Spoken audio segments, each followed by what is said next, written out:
¿Cómo estás? Una feliz semana. Comenzamos una nueva lección de la escuela sabática con el título ¿Cómo abordar pasajes difíciles? El día de hoy vimos las razones posibles para contradicciones aparentes. En la Biblia hay algunas veces en las que un texto parece ir en contra de otro, o en contra de una creencia o doctrina que está fuertemente establecida por otros textos. ¿Qué se debe hacer en estos casos? ¿Cómo podemos encarar estas aparentes contradicciones? El folleto nos presenta el texto de 2 de Timoteo capítulo 2, versículo 15. Procura con diligencia presentarte a Dios aprobado, como obrero que no tiene de qué avergonzarse, que usa bien la palabra de verdad. Aquí Pablo le aconseja a Timoteo que use bien la palabra. Si hay lugar para usarla bien, evidentemente hay lugar para usarla mal.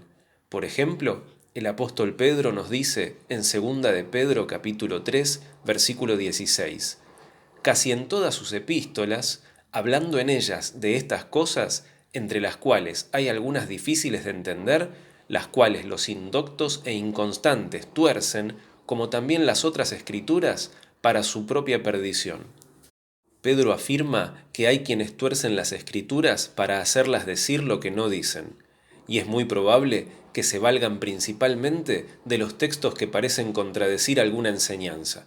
Sin ir más lejos, hoy en día muchos cristianos suelen afirmar que la ley de Dios ya no es necesaria porque estamos bajo la gracia. Para decir esto, se respaldan detrás de textos como Romanos capítulo 6, versículo 14, donde dice: Porque el pecado no se enseñoreará de vosotros, pues no estáis bajo la ley, sino bajo la gracia. Si bien este texto no dice que la ley dejó de estar vigente, se suele citar para dar esa idea. También se suele citar Colosenses capítulo 2, versículo 14, donde dice: anulando el acta de los decretos que había contra nosotros, que nos era contraria, quitándola de en medio y clavándola en la cruz. Aunque aquí no dice en ningún lugar que esa acta de decretos sea la ley de Dios, y mucho menos los 10 mandamientos. Muchos cristianos hablan de la ley de Dios con tono despectivo, como si fuera algo anticuado y desagradable, que solo aplicaba a los judíos.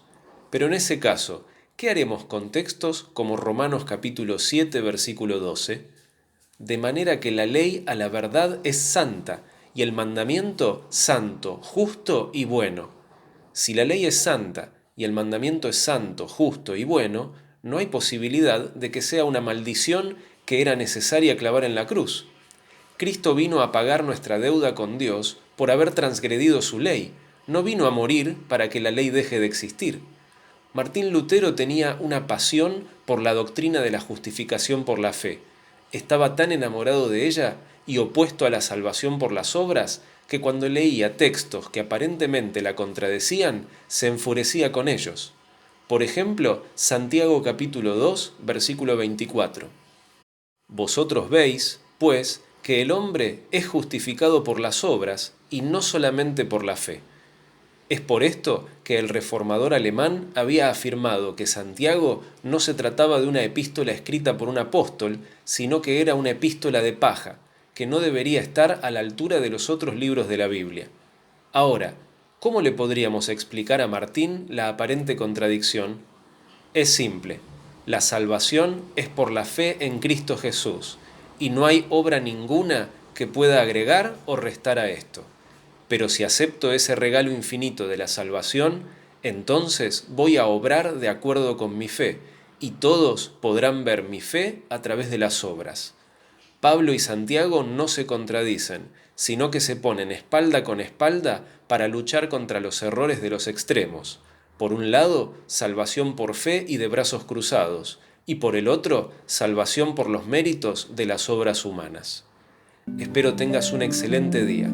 Recuerda que puedes suscribirte al canal y activar las notificaciones para recibir alertas cada vez que se sube un nuevo video. No te pierdas esta noche el especial del Apocalipsis con el pastor Luis González. Que Dios te bendiga. Hasta mañana.